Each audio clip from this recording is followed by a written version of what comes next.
Good morning, I'm Phil McSweeney, and I want to share with you storytelling, the Cinderella skill. One thing I'll share with you is that I'm an investor, and you won't believe what happened to me this morning.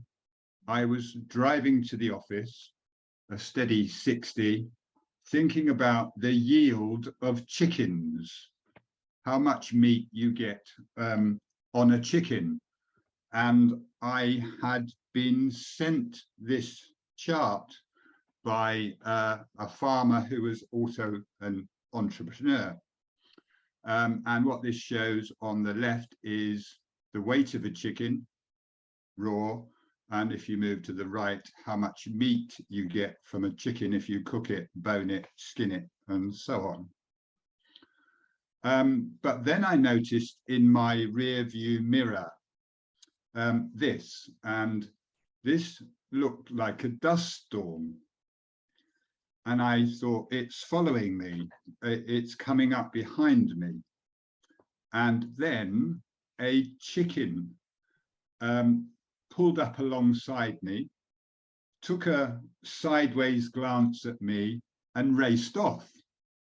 And I tried to follow 65, 70, 80. I couldn't keep up with it.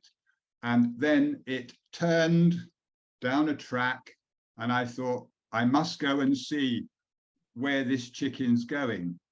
And I ended up in a farmyard and I saw the chicken and several other chickens dotted around the farmyard and the farmer. So I got out, I was really intrigued about this chicken and I decided I'd have a conversation with the farmer.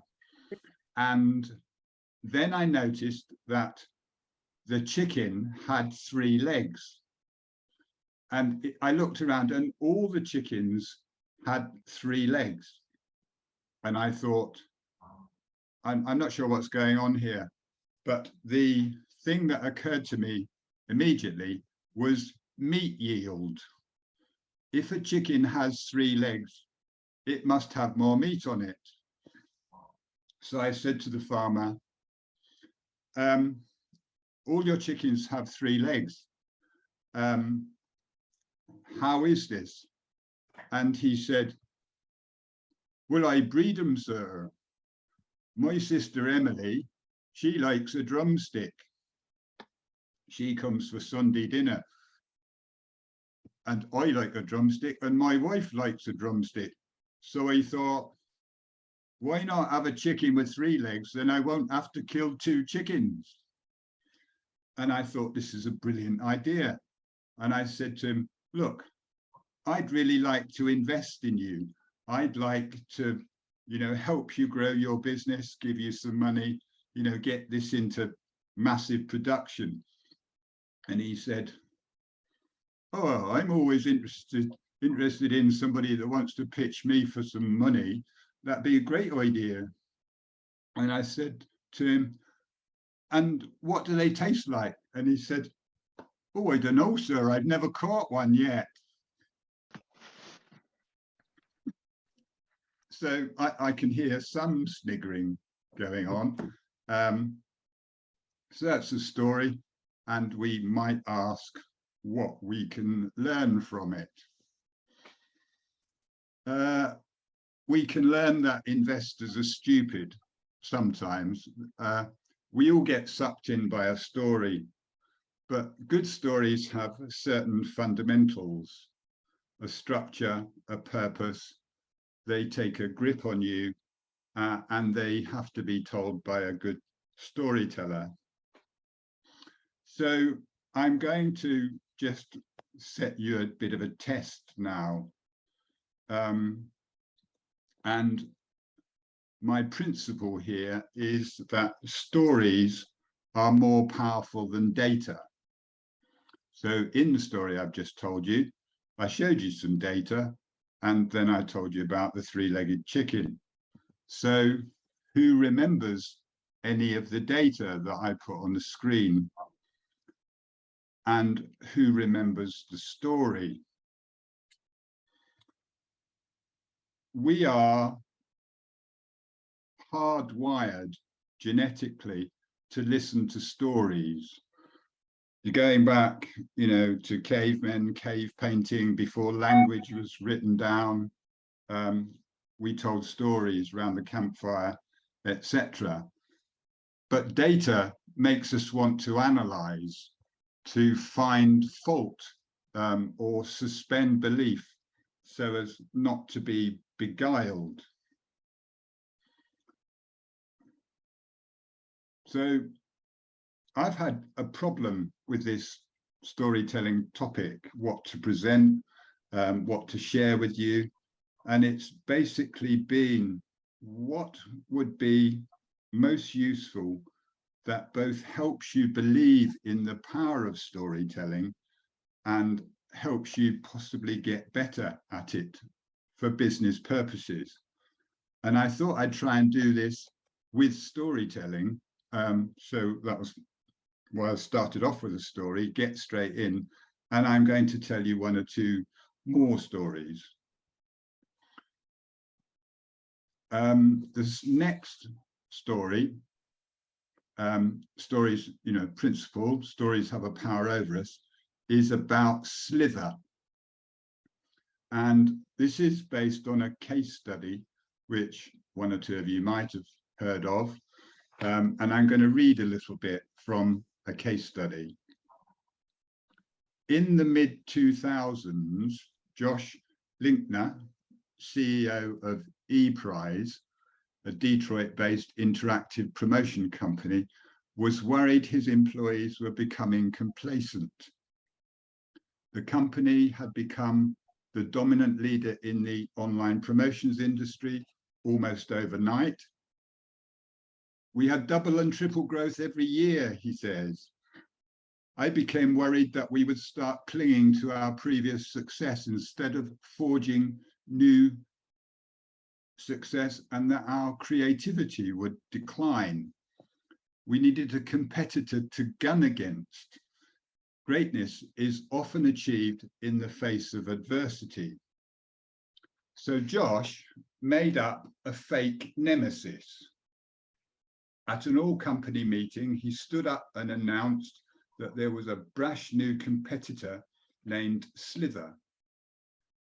I told everyone they were bigger than us, faster than us, more profitable, he says. Their investors had deeper pockets, their footprint was better, and they were innovating at a pace I'd never seen. The story was greeted with chuckles around the room. It was obvious the company was a ruse, but the idea soon became embedded within ePrize's culture. Executives began reinforcing the Slither story with fake press releases about their competitors' impressive quarterly earnings or infusions of capital. And soon the urge to best the imaginary rival began to drive improved performance. It inspired creativity, Linkner says.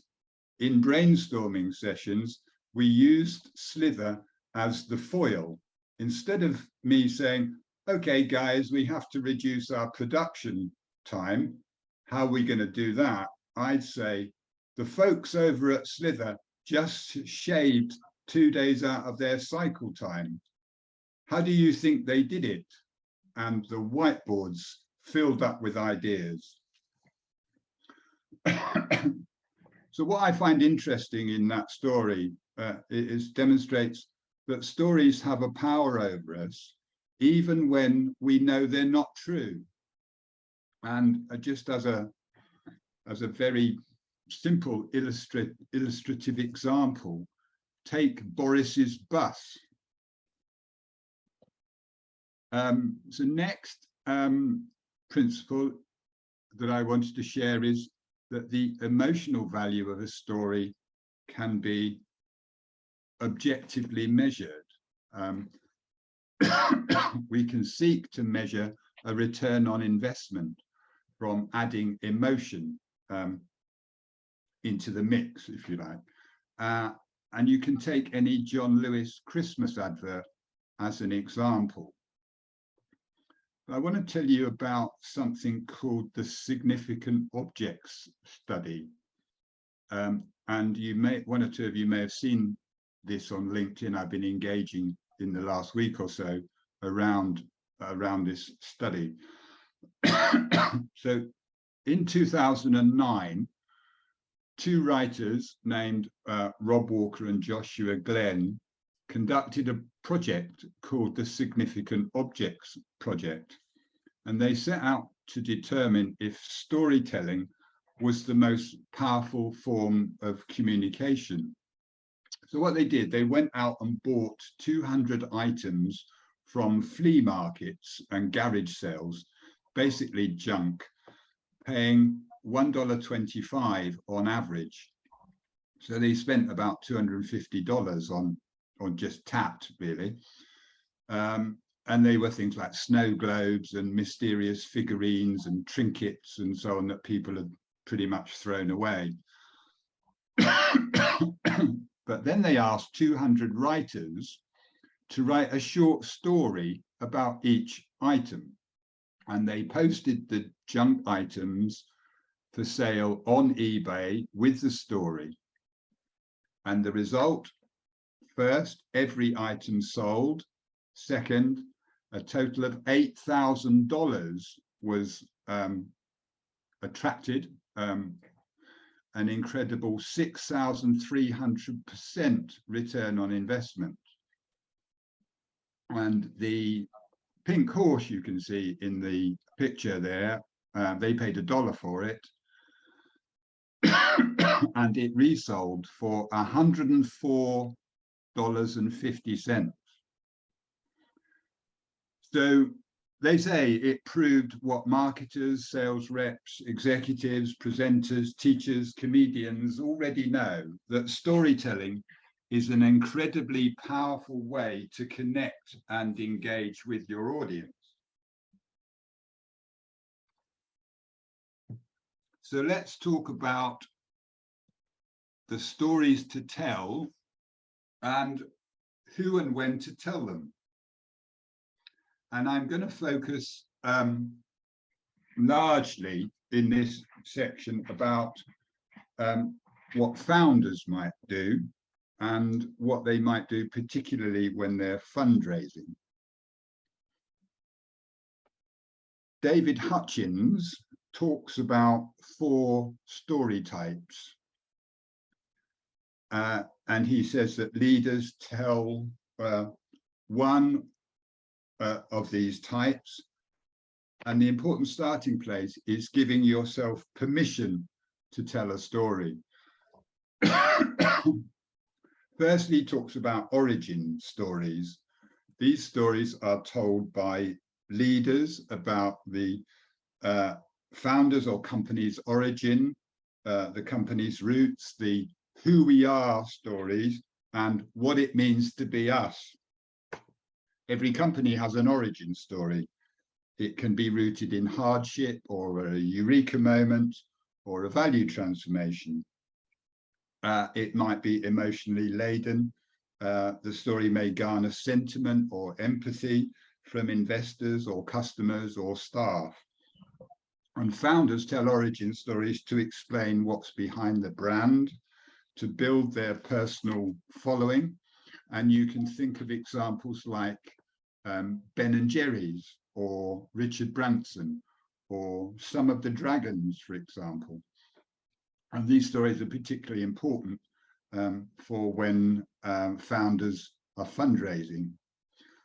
Now, vision stories are about a desired future place that a leader or a founder would like to take a company to. And you might begin with, imagine if, or imagine a world where, and refer to what life would be like with a particular problem solved. On Pitch Club recently with Martin, someone came on and told us about what food would be like in 30 years' time, trying to give us a vision of what we were eating and whether we would enjoy it or not, and what we might need to do to change in the world if we didn't want to be eating insect burgers, etc. You might use another company as a comparison. So IKEA is a great example, and it has a mission that states to create a better everyday life for the many people. And you could think of Elon Musk vision stories. Thirdly, values stories, values in action stories. These types of stories tell how the espoused values of a company show up in the company. They're often great customer service type stories, or stories about great people in a company, and they connect people with why they really care about their work. A classic example, probably dates 20 years or so back, is the Ritz-Carlton Joshi the Giraffe story. It's worth having a look at. It's a story of great customer delight, and I won't unpack it all now for time. Essentially, it's a story of a child that loses his giraffe in a hotel when he's on a foreign trip, and how the giraffe tells its story about how it was looked after by the staff before it got returned to the owner. Went viral, great PR for Ritz-Carlton. And then lastly, change and learning stories. These stories are about something we've tried to change and learn from, and sometimes they're successful and sometimes they're not.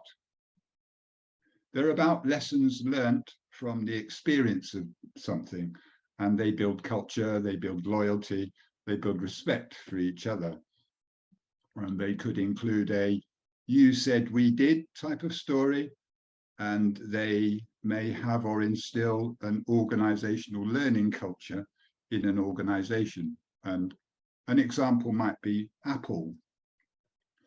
Now, you don't have to treat all these types of stories as discrete stories or entities. You can mix them up, and you'd find a founder, for example, would tell an origin combined with a vision story. This is where I came from, this is where I'm trying to get to, come with me on the journey. Then I just wanted to share with you what's called the traditional story arc.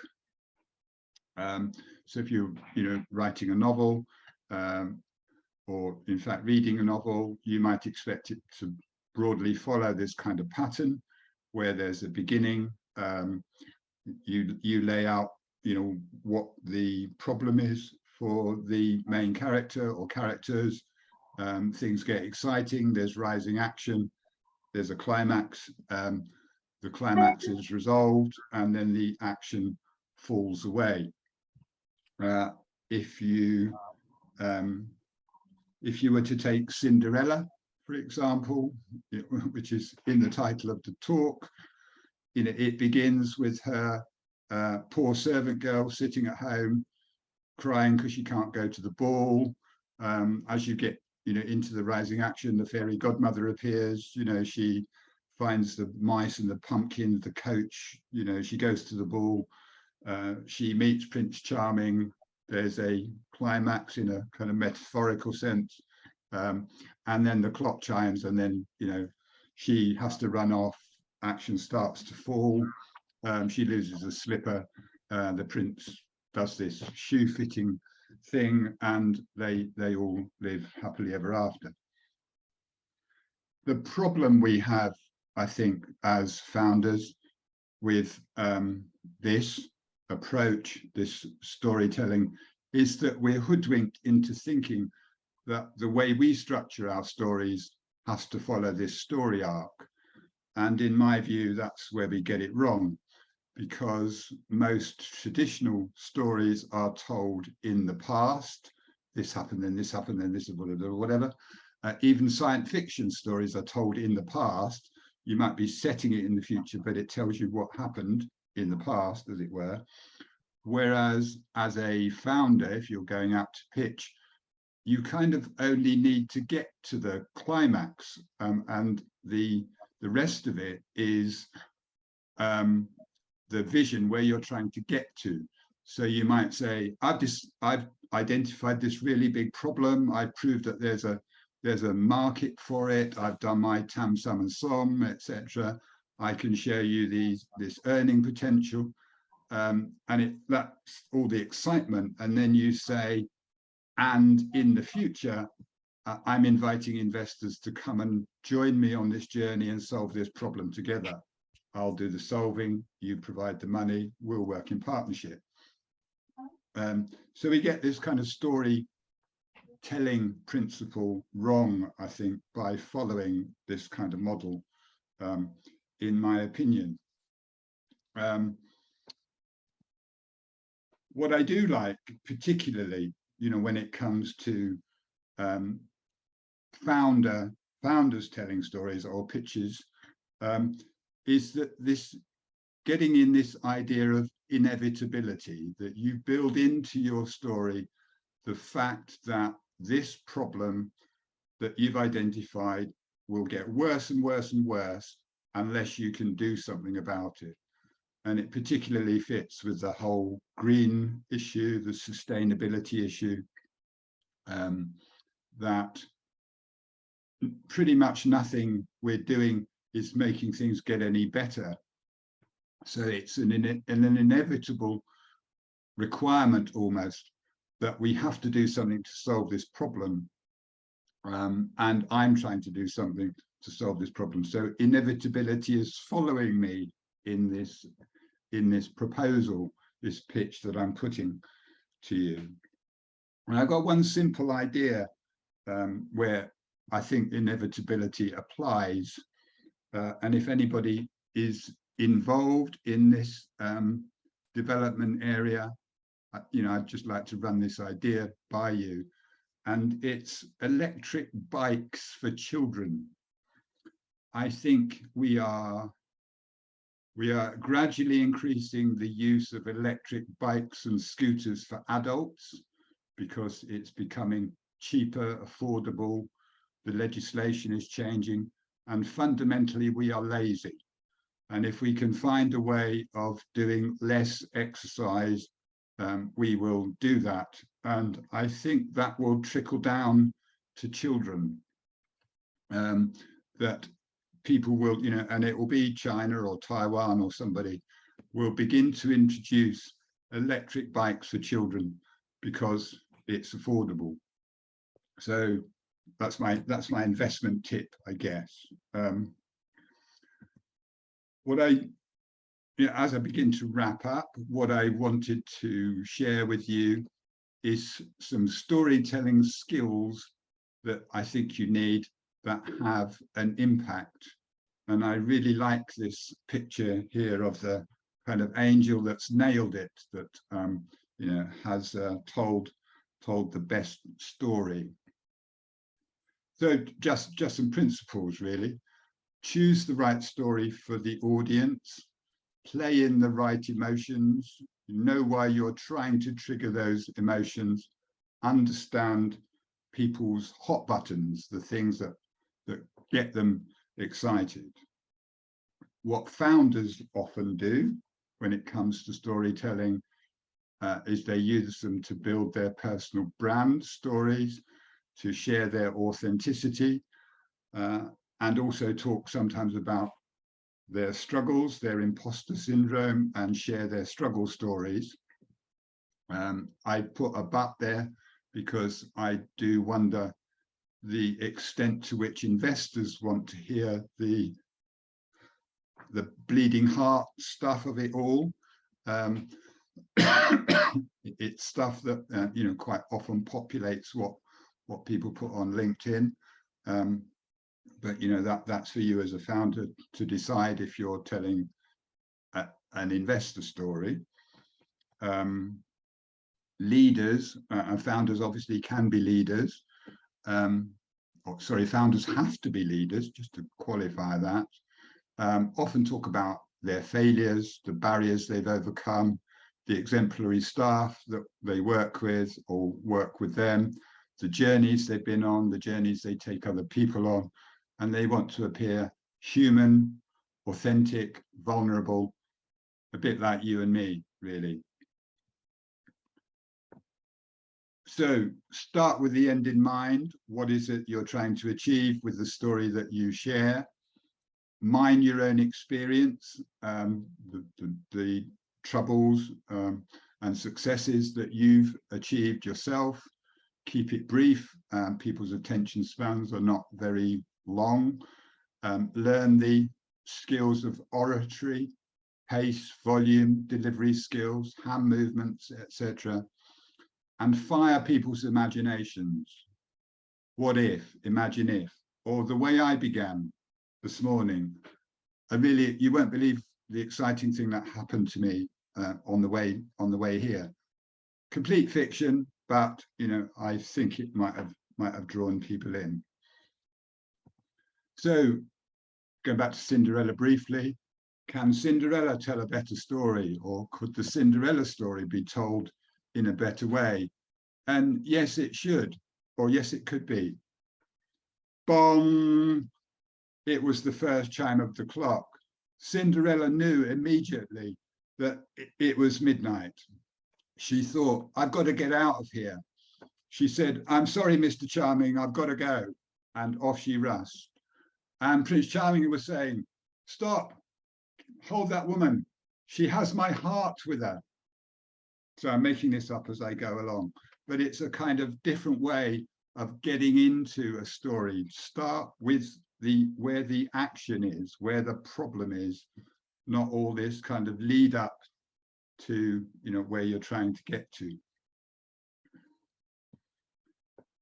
So I've come this far without mentioning any of these things like behavioral science or neuroscience.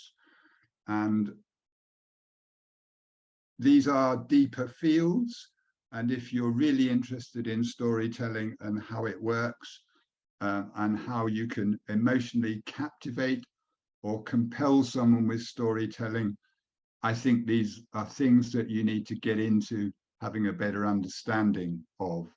And I've just suggested a few things that it would be worth knowing more about. Mirror neurons and brain chemicals and how they work, like dopamine, endorphins, oxytocin. Some people don't believe in the importance of this. I had a debate online with someone quite recently who said, we're all persuaded by logic.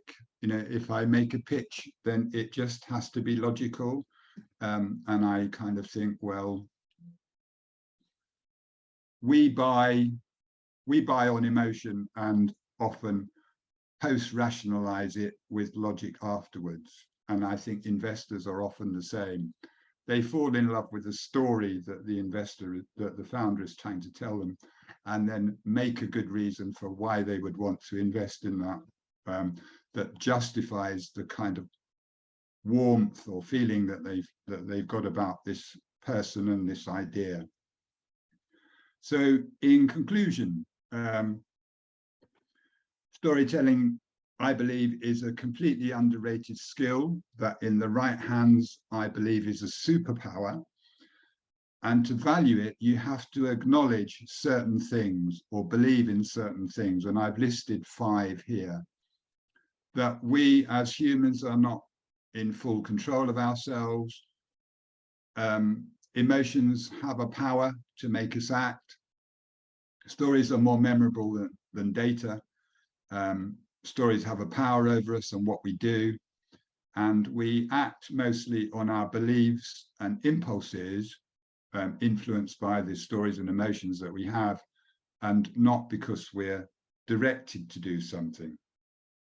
And that most people who study human behavior and neuroscience acknowledge these things, and there is much research and evidence to show that they're true. So good luck with your own storytelling.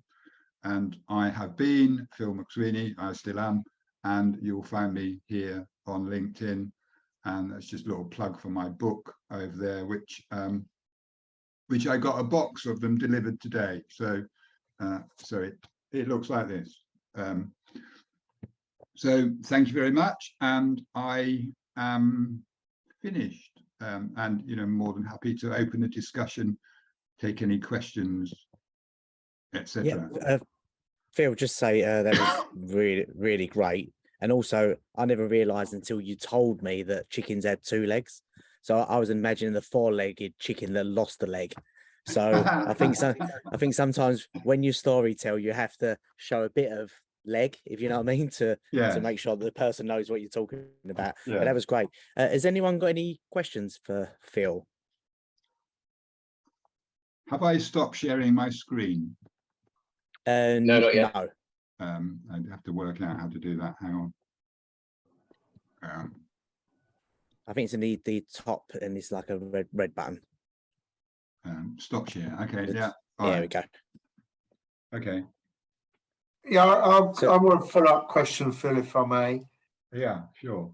Just give me can you just, when you had the 4 story types, just give me another example of the change one and how that might be different from the vision? Yes.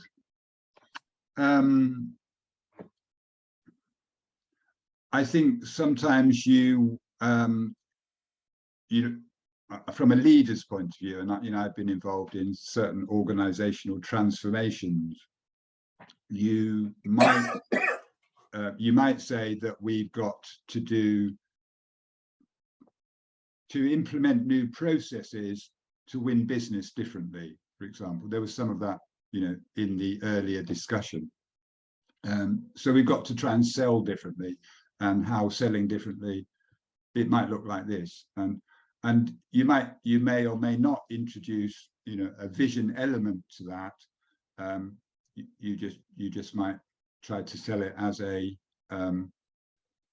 benefit from learning something differently, for example.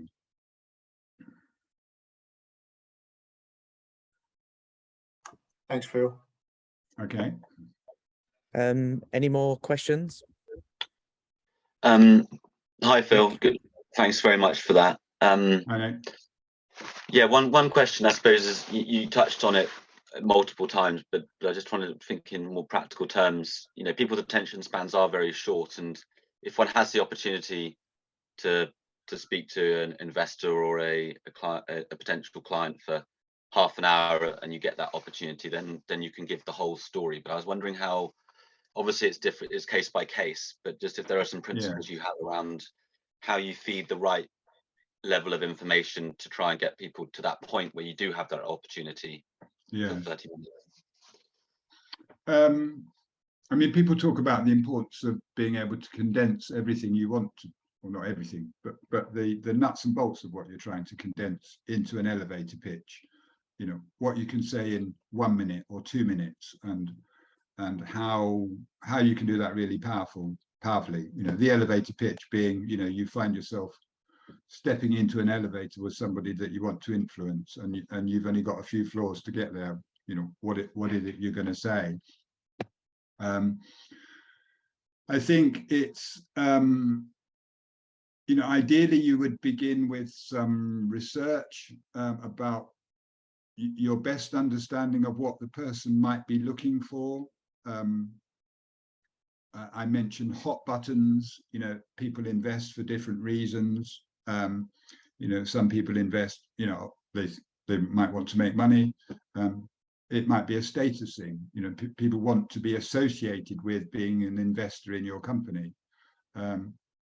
It might be the paying back thing. I want to invest because I've got some, really useful knowledge to impart to you that might help you grow your business. So I think you have to, as you said, it's a case by case thing, but you have to structure the story around, your best guess at why this person might want to hear your story. Yeah, great. Thanks for that, Phil. Okay.